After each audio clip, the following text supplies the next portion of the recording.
Assalamualaikum warahmatullahi wabarakatuh. Kembali lagi kita membahas emiten yang ada di Bursa Efek Indonesia. Saat ini siang ya, sekitar jam 2 saat bursa sedang tutup ya. Kita mencoba mengulik-ulik salah satu emiten lagi yang ada di Bursa Efek Indonesia, namanya KKGI atau Resource Alam Indonesia Tbk. Analisa ini adalah bahan pemikiran tambahan, bukan perintah untuk melakukan aksi jual atau beli, karena setiap investor itu punya sistem dan cara mereka masing-masing yang unik.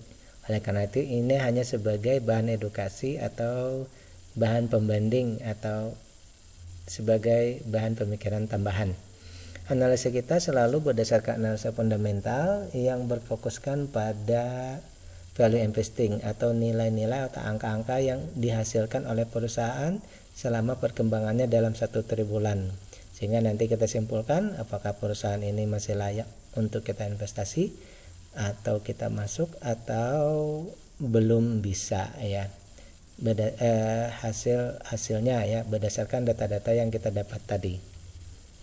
Baik, PT Resource Alam Indonesia Tbk atau KKGI ini didirikan pada tahun 1981 ya.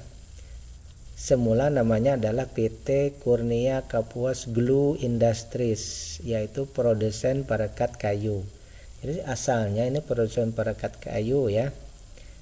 Dan perusahaan ini melakukan IPO pada tahun 1991 ya. Berarti 10 tahun setelah mereka berdiri, mereka IPO. Kemudian ya, itu masih dalam perusahaan lem tadi ya. Kemudian perusahaan ini mendiversifikasi bisnisnya ke industri pertambangan batu bara pada tahun 2003 ya. Kemudian namanya berubah menjadi yang sekarang, yaitu Resource Alam Indonesia ya. Kalau kodenya tetap KKGI ya, dari nama yang dulu, tapi perusahaannya berubah nama menjadi Resource Alam Indonesia. Pada tahun 2006 perusahaan ini memiliki tiga lokasi penambangan, yaitu Simpang Pasir, Gunung Pinang, dan Bayur. Itu tempatnya ya, ada 3. Nah sekarang tinggal kita mengecek ke data di triwulan 1-nya ya.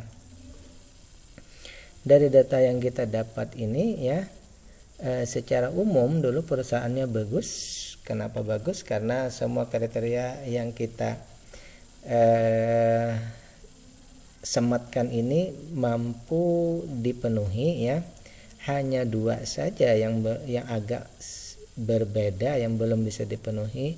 Yang pertama tadi yaitu bahwa saham ini semuanya, kalau tidak semuanya ya, 96%-nya itu berbentuk ada di Bursa Efek. Jadi bisa ditradingkan 96%-nya.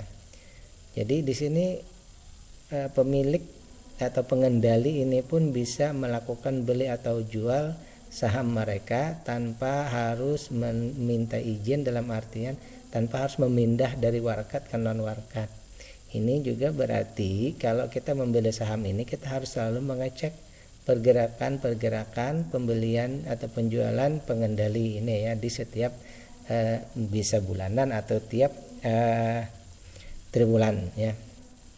Kemudian concern kita yang kedua, bahwa di pembagian dividen sebelumnya itu 26% ya, DPR-nya itu 26%. Sedangkan kita mensyaratkan ini minimal 30%. Oleh karena itu memang ini hanya 1, tetapi kalau menurut hemat saya bahwa kriteria kita tentang DPR ini kita anggap sangat penting. Meskipun nanti dividen yield-nya setahun itu besar, lebih dari 5,6%, tetapi DPR-nya kurang. Oleh karena itu kalau saya pribadi ya, maka saya akan menunggu DPR membesar atau membaik ya. DPR-nya lebih dari 30% atau lebih, maka baru saya akan masuk ke berpikir untuk masuk ke perusahaan ini. Dari segi valuasi perusahaan ini sangat murah. Kenapa? Karena diskonnya itu 54%. Ini sangat murah ya.